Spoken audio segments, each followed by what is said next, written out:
Hey, what's going on? Welcome back, guys. This is me, Dion, or VSGD, and I am bringing you another long overdue update video. So, just real quick, we're going to jump into the numbers, see if I remember how to do this. My name is Dion. I had the VSG, or vertical sleeve gastrectomy surgery, on August 10th, 2016. So that makes me 1 year and 4 months post-op. I've been meaning to do my 1 year anniversary video for quite some time now, and I still haven't got into it, but I'm doing that today. My highest recorded weight was 477 pounds. Um, my surgery weight was 429 pounds. Right now, I am currently 226 pounds. Now, now the numbers are out of the way. So I'm 226. That wasn't my lowest. It hasn't been my lowest. Normally, I hover around between 220 to 225. I'm very happy to be between 220 to 230, so I'm within that range. Um, and my lowest that I've gotten to kind of accidentally, I never wanted to be that low, was 217 pounds.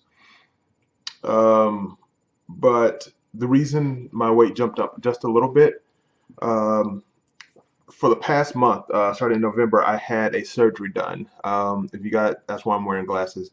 If you guys know me, you know I have some terrible eye problems. I have keratoconus, blah blah blah, eye issues.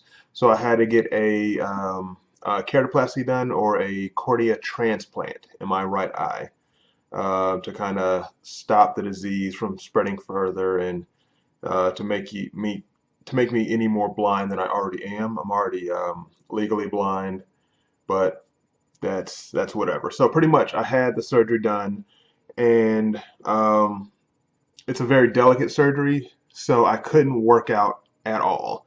Um, for the first week or so, I couldn't do anything. I was out of, I couldn't work. I was on short-term disability for a month because I couldn't see to drive to work. I couldn't lift anything.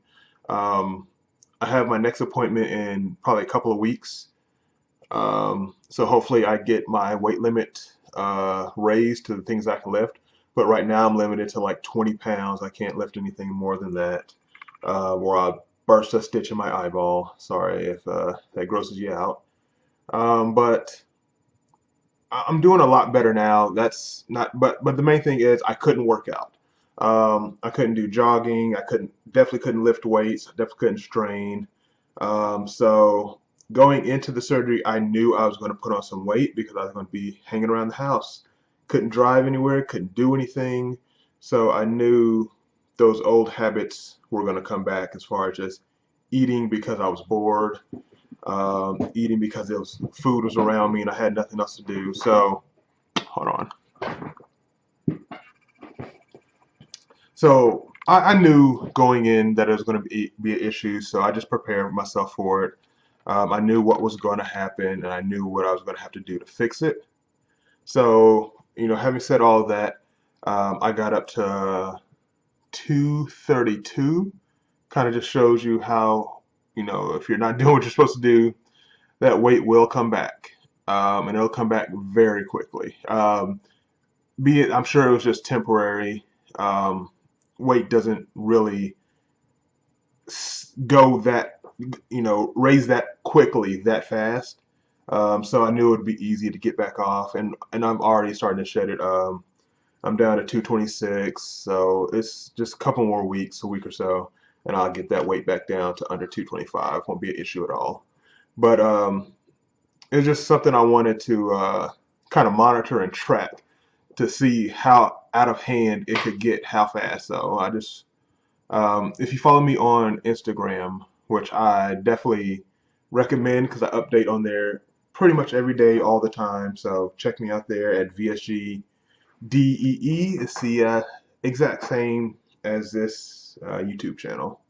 So you'll get, daily updates on what I'm doing, what I'm going through, and you won't have to wait 9 months to get a video from me. I post on there a lot more often. All right, so since it's been a little bit since I did a video, I decided that this would be not only a update video, but it would also be a Q&A video. So probably 150 years ago, I asked everybody on Instagram to drop me some questions that they wanted me to answer here on YouTube. So I'm finally getting around to making that video. And I'll definitely be doing these on and off all the time. So if you guys have any questions, any concerns, anything you want to ask, let her act crazy. I'm doing a video, baby. What? I really need that. Yeah, so follow me on Instagram. Come on there, hang out with me, ask me some questions, and I'll keep doing these Q&A videos. If you have anything that you're unsure about when it comes to this weight loss journey thing, don't be afraid to ask. That's what this whole thing is about for me. The Instagram page, YouTube, this whole thing exists because I wanted to put more information out there, especially from a male point of view. There wasn't a whole lot of information or viewpoints out there, so I just wanted to make this available. So this is what it's for. All right, so I guess we'll just go ahead and jump into it. So I have my sheet of paper, so I'm going to be holding this pretty close to my face to get these in, so just bear with me. All right, from Instagram, Mr. October 33 asks, a year ago today, if you had to make this decision again, would you and why? Yeah, absolutely. No fucking doubt I would make this decision again.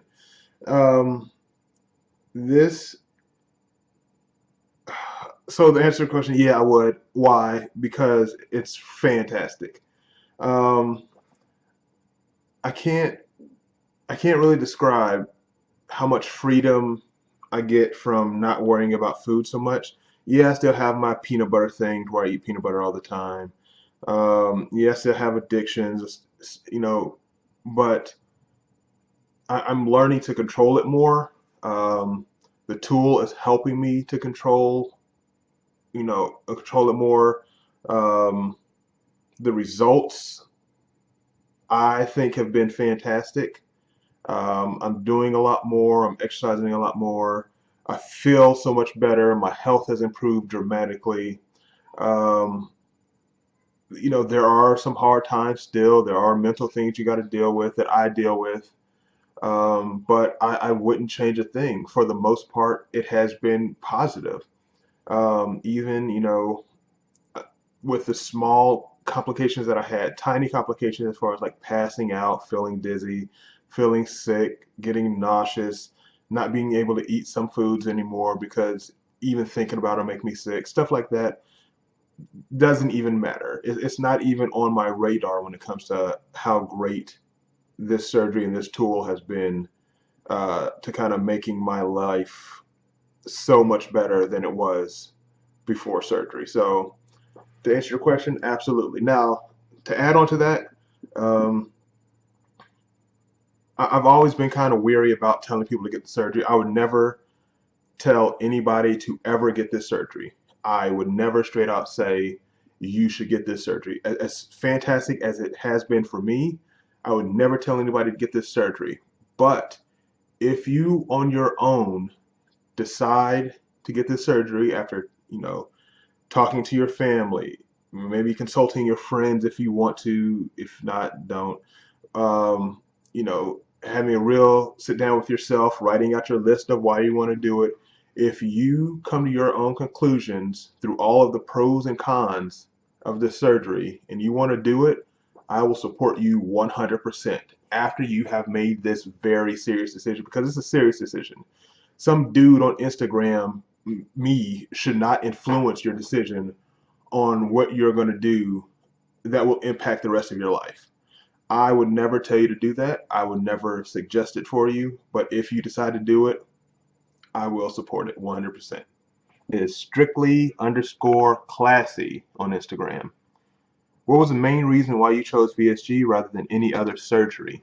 Because going into the first class or consultation that I had for this surgery, I was going to do the lap band surgery. Um, I had, all the research that I had did, I felt that lap band was best for me then. But I did change my mind. Now, I felt lap band was best for me because in my mindset then it was temporary. So if I got scared, I could back out of it. Um, I felt that it wasn't as invasive, so there was nothing that they were going to be cutting off or removing. So I could be back to my normal self if I ever kind of, you know, got scared and didn't want to do it anymore. But with the research that I did after that and listening to the doctors they didn't really, they did a few lap bands here and there, but they didn't really like the lap band at all. They were reluctant to do the lap band because of all the issues that were arising from it, as far as the band slipping out of place, the port, and it's a lot of maintenance. Um, so pretty much the lap band goes around your stomach, and they fill it with, I think it's saline, and that causes restriction on the stomach to stop you from eating so much. But in order to inject the saline, which they do during different hospital visits or different doctor's visits, is there's a port that sits right beneath your skin on your stomach, and they inject saline into that, and that in turn goes into the lap band and constricts. So you have this port that's always attached, this medical device that's always inside you, that could cause issues. And it could detach, it could tear away, it could cause issues.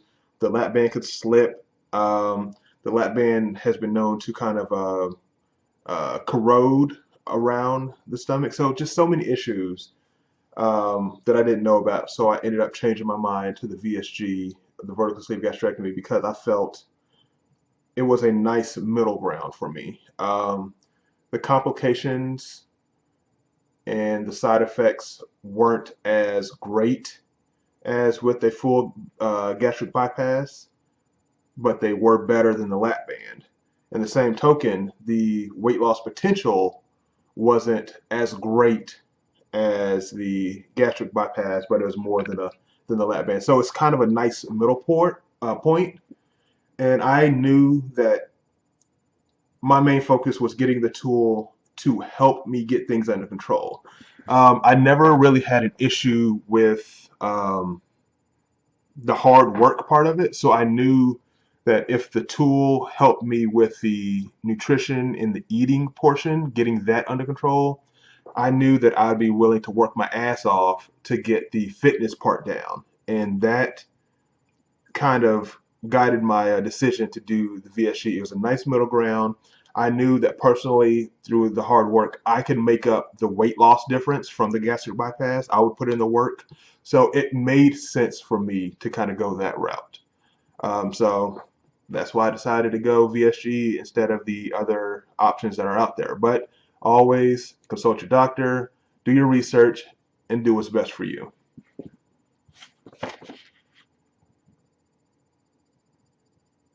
All right, Impratt underscore VSG and on Instagram ask, what are some of your biggest keys to maintenance and not regaining in your opinion or experience?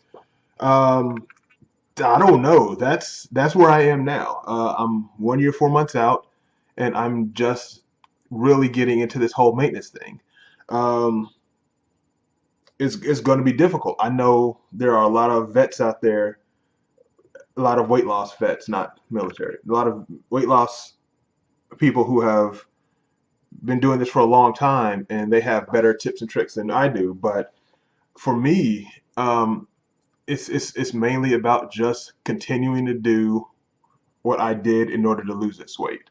Um, now that I'm far enough along, I can eat whatever I want, but I've learned so much that I just don't.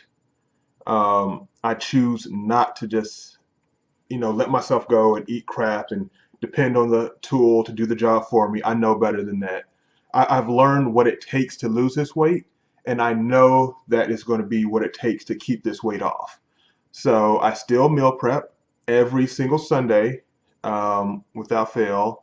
I still make sure to make the right choices as far as what I know will keep the weight off. I try my best to um, keep my portion sizes under control. I do find myself snacking more than I used to, but I make sure to snack on stuff that I would normally eat now, like whether it's turkey or crab meat or some cheese or something like that, something that's not as bad that won't make things get out of hand. So if I continue, oh, and exercise is a huge part. I got to make sure to keep that exercise in check in order to keep my weight down and to keep from regaining. Um, some things that I don't do that I probably could if I felt myself getting out of hand would probably be to start tracking everything again. Right now, I don't track anything. I kind of got used to what my portion sizes are, the containers that I used. Um, Once I started, getting into the 3 and the 4 ounces, I still use those now. The toddler spoons and forks that I use for my daughter, I still use those. She's moved on to bigger spoons and forks, but I'm still using her older toddler stuff because that's what works for me. That's what I'm used to. And I don't see any need in going bigger than that unless I'm at a restaurant or whatever. Also, if I'm at a restaurant, it doesn't matter where I go. I rarely go to restaurants. I rarely eat out. But I know that I can make healthy choices wherever I go. It doesn't matter where we go, whether it's Waffle House, IHOP, Chili's, Applebee's, whatever.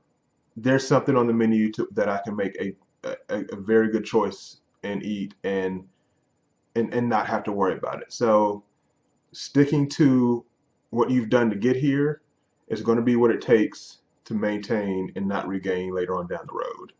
And I'm definitely going to have to keep you guys posted on it because I'm just entering the whole the whole maintenance stage. Superfine Lisa on Instagram asks, "How often are you eating now?" So I eat more frequently. Um, in the morning, I still do my protein shake or protein coffee. I'll eat a small snack um, when I'm at work. Then I'll eat lunch. Then I'll eat another small snack when I get off work. Then I'll eat dinner. And that's usually it, unless I have some kind of snack after that. And by snack, I mean I make these snack bags during meal prep. I make breakfast, lunch, dinner snacks. So I'll eat one of those, whether it's a pack of crab meat, some cheese, some tuna, Jello. I snack on. I still do the sugar-free Jello, sugar-free pudding. Uh, that helps. So if you kind of get those cravings every now and then, go back to basics. Sugar-free Jello, sugar-free pudding is still delicious a year and 4 months after. So add that to your list. So I guess 3 snacks, 2 meals, 5 times a day, plus a protein shake or protein coffee is where I'm at now. Keeping portions small, spreading them out, not forcing anything in, not letting myself get hungry. That's a key thing. If you let yourself get hungry, you're going to end up eating stuff that you don't intend to eat and eating more of it. So, yeah, I guess about 5 times a day on a normal day. uh, Zero fucks will be given on Instagram asks, "My VSG surgery was performed on 7/12/17 and I've hit a stall for 2.5 months now. Is this something that you experienced? If so, how did you break the stall?" Um, yep, I absolutely experienced a stall. I can't really remember when I did a video about it. It was right before I did my first 5K. I had a stall. After I did the 5K, dropped like 8 something pounds. Is ridiculous. How did I overcome it? Um, okay, so I'm a kind of a believer in shaking things up a little bit. If you have a stall, first of all, make sure it's a stall and not just a part of the process. If you're looking at a couple of months, baby. Yeah, so if you're looking at it's been a couple of months, that might be an actual stall if you're doing everything you're supposed to do. If you're staying on top of your food intake, counting your calories, tracking everything, drinking your water, exercising, doing everything you're supposed to do, and it's been a couple of a month since you lost anything, that might be a stall. If it's been like 4 days and you jump on the scale every 5 minutes and you're not losing weight, that's not a stall. That's a part of the process. It's going to take some time. Don't change anything, just continue to do what you're supposed to be doing and give it some time. If you gain weight and you're doing everything you're supposed to be doing and you're exercising, that could be so many different things. Don't change anything. It's not a stall. Don't freak out. Could be water weight, could be gaining muscle, could be any number of things. Don't freak out. But if you are having a true stall, for me, what works for me is shaking up. Um, Before the 5K, I was having a stall. It had lasted for a while, and I decided to eat some sushi and drink some beer to carbo load a little bit before the 5K. That worked for me. So I ended up being able to get down, I think it was 3 pieces of sushi and 2 sips of beer. That's all I could get down. I didn't force anything after that. And it was just kind of new to my system, and for some reason it jump started the weight loss like crazy. The next day I did a 5K race, and then the following day after that I had just dropped so much weight, and that weight stayed off. It was, I don't know why, it was a true weight loss. It wasn't like a, shedding water weight or anything like that. The weight stayed off. So that worked for me, just changing up my diet. And later on, I experienced another stall, and I just decided to go back to the basics. So, you know, cut out pretty much anything that wasn't basic chicken breast or protein. Got rid of, anything that wasn't the stuff that I started on at the very beginning of the journey. I got rid of it, went back to basics, got my water under control, and the weight just kind of dropped off like crazy after that. That's that's what works for me, and that's kind of what I push now more than anything, is to go back to basics and kind of start over. Don't do the full what is it called? I can't, this the flush to where you kind of like go back to liquids and then go back to purees. Don't do I don't That's a whole separate thing. But I wouldn't recommend that for a stall. I would just recommend going back to the things, eating the things and doing the things that you knew worked for you in the beginning, and just starting back over and slowly reintroducing other things to see if it might be hindering your weight loss. For me, I know lots of milk and dairy hinders my weight loss, so sometimes I have to just knock those out completely, and it starts back. So that's what I'd recommend: going back to basics, get back to where you were when you were losing weight, and then slowly add things in to see, what the problem is, and go from there. Eski123 on Instagram asks, how long post-op did you start drinking alcohol? Okay, that is probably the number one question you will ever get as far as this weight loss surgery. People were asking it in my orientation the very first day. The surgeon answered it without hesitation because I'm sure he knew it was going to come up. I get asked this all the time because I do drink now. I drink wine, different. I drink alcoholic beverages, so don't freak out about that. So I was, I don't know, 4 months out when I had those 2 sips of beer. But before I actually started drinking, I was 6 months out. That's what my surgeon recommended. Your nutritionist or surgeon. I've heard people say they recommend 3 months.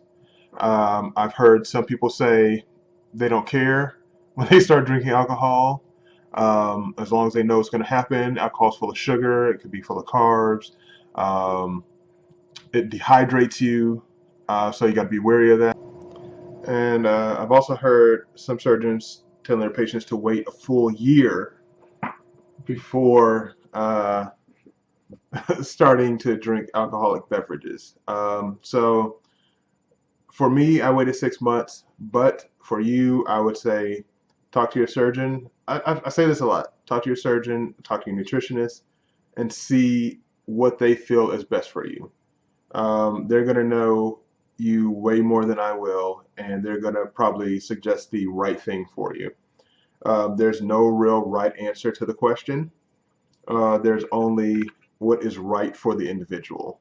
So if you want to drink, make sure you're cleared by them and they clear you for it, because I don't want to tell you to drink at 6 months if you're not supposed to drink at 6 months. Oh, she cute too on Instagram asks, water is a huge struggle. Some days I can get in about 50 ounces, some days nothing. How do you do with water? Or how do you do with drinking water? Fantastic. I do great with water. I am awesome at water. I get in all my water all the time, but it wasn't always like that. Water can be a struggle for some people, and I totally get that. It's for some people, even for me at the very beginning, it was hard. The only thing I could say is, just like anything, you just got to do it. Um, you're gonna have to treat it like a full-time job, really. Um, you're gonna have to carry a water bottle. I have a 32 ounce water bottle that I drink out of constantly throughout the day. I take it to work with me. I refill it at work. I keep on drinking it. You're gonna have to get the water in. There are 24 hours in the day. There's no reason that you shouldn't be able to get in 64 ounces of water at minimum. If you're taking it seriously, I strongly believe that everybody could get in 64 hours, I'm sorry, 64 ounces in a day if you're really, really trying. I'm not saying gobble it down, chug it down, nothing like that. You're going to be awake, especially if you work. Um, I work a job that's not an office job, to where sometimes I'd have to carry my water bottle around with me while I work, because that's just what I got to do to get that water in.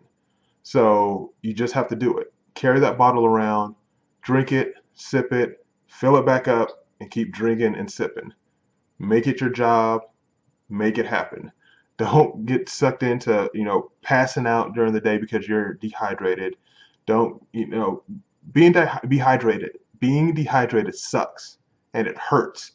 I passed out in public, waiting in a line, just fell to the floor. It didn't feel great. I had to go to the hospital. I was there all evening and night getting fluids pumped into me, and it sucks. It's not fun. So from then on out, I made sure to get my water in, and it hasn't been much of an issue. So do it. Just drink water. That's it. Drink it. If you don't like water, add some sugar-free, calorie-free flavor packets to it. So many different options out there. I can't even go into it. Just get it in, please. All right. I don't even know what this is. Oh, okay, here we go. Okay. This outlaw torn. See, Instagram has all the words and they scrunch them together, so you kind of got to make out what word is what. Okay, so this outlaw torn.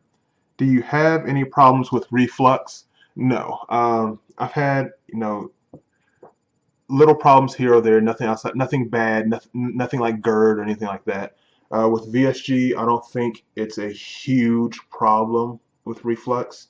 If you do, I think they just kind of recommend some antacids, nothing prescription strength or anything like that.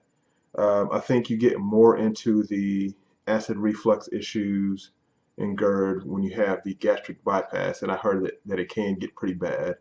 If that is the case, definitely see your doctor. There is a prescription out there that could possibly help you. That's a lot better than just regular antacids, and that might be the way to go. So I don't have any issues with it, but I know that it can be a very serious issue. It's painful. It sucks. I dealt with it before surgery, so don't suffer with it. Definitely seek some help on that. All right, VSG underscore CR sleeved Asks, stretching my pouch is the biggest fear of mine. So much so that I'm probably under eating. What are your fears, if any, in regards to your surgery?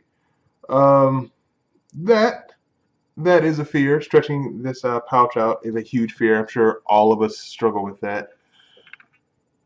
I don't know what the truth is as far as stretching your pouch. I heard that, and this is from my surgeons, other people, other RNs, and people. I don't know what to believe. Reading, researching, there's so many different contradictory, so much information out there. I don't know what to believe. I hear that it is possible to stretch your pouch. To it is impossible to stretch your pouch because it's an organ and it's meant to stretch, and then it'll just go back. I've heard that it takes a hell of a lot of work to stretch your pouch. One or two big meals of overeating isn't going to do it. I've heard that it's going to take a whole lot of eating bad and eating big in a row in order to do some major damage. And I heard that it could possibly take months. I don't know. I heard that drinking carbonated drinks could rapidly stretch your pouch. Eating and drinking at the same time could. I don't know. I honestly don't know. And that's one. Not knowing is a huge fear for me. If any of you guys know me, I like to research. I like to find stuff out, and I like to know things. And the more I research, the more I come across more opinion than fact. And I'm sure in the comments, you guys are probably gonna, tell me, more things about whether you can or can't stretch the pouch. And I don't know what to believe, and it's a huge fear. So definitely don't undereat. I would recommend that. If your surgeon gives you a list of approved things to eat and quantities to eat, I would recommend that. If you're supposed to be getting in a certain amount of protein, or other words, calories, I would try to get that in.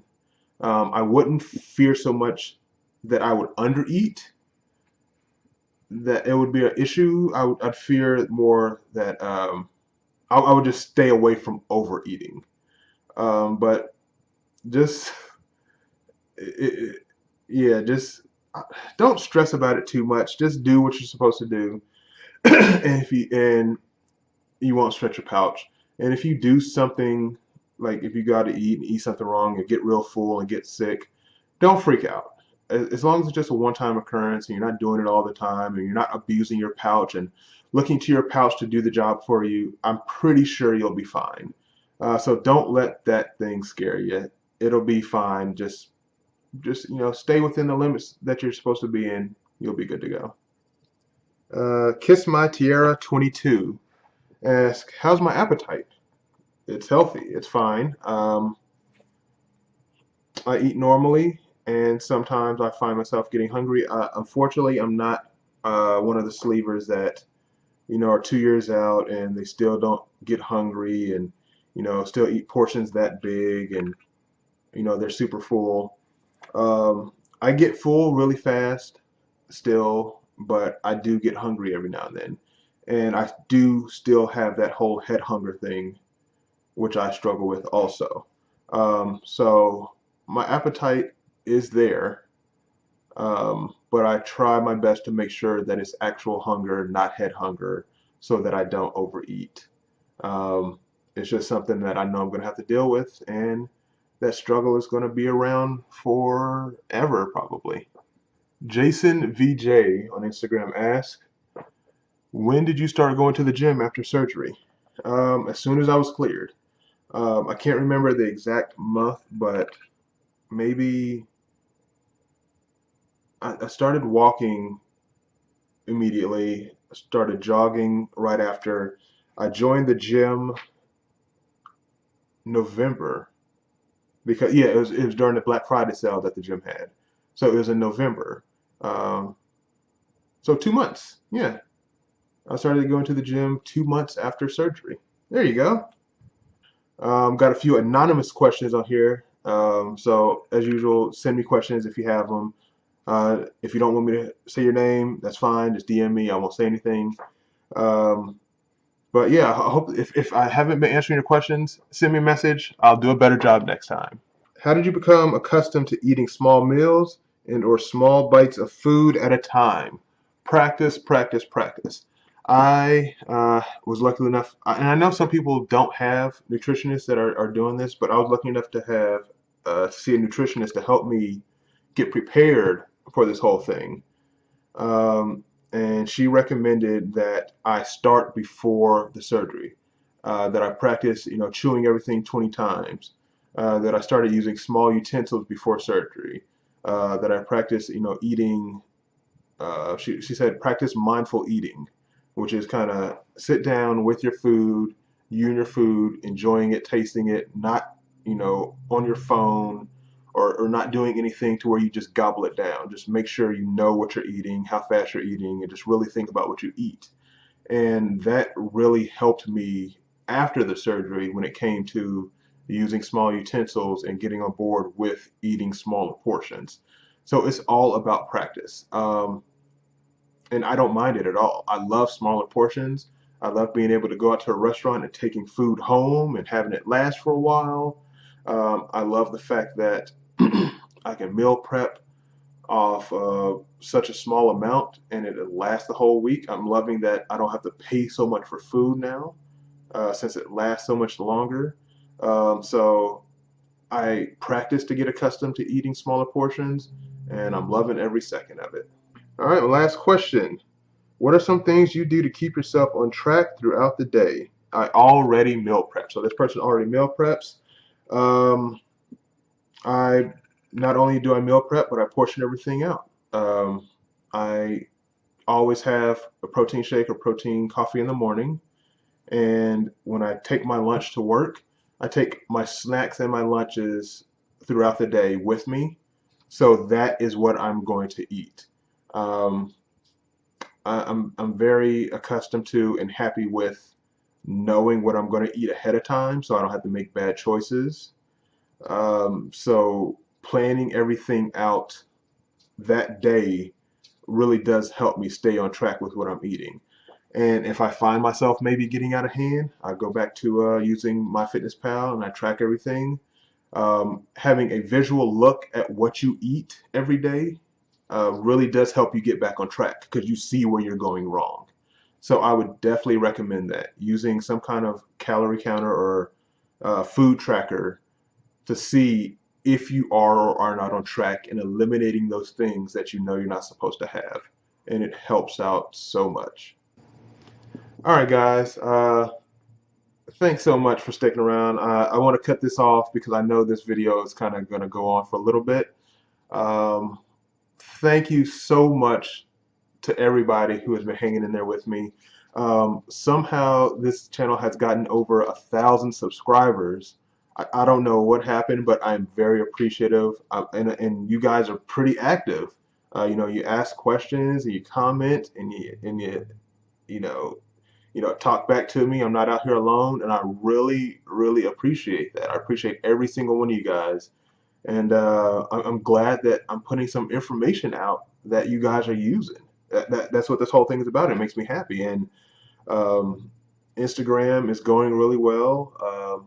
Check me out there as well. But I'm pretty happy the way things are going, and I'm enjoying doing it. And I'm going to continue to do it as long as you guys, want me to hang around. But that is it for this video. As always, if you have any other questions, feel free to send me a message. Feel free to comment. Make sure to subscribe if you have not. If you don't want to subscribe, that's cool. I get it. If you don't want to follow me on Instagram, no big deal. My page is public, so you could just check things out there. It doesn't really matter. I don't get paid to do this at all. I do it to spread information and to share with you guys and to give you guys something to kind of check out, if you might be hesitant about this whole journey. So thanks for sticking in there with me. And I guess until next time, later.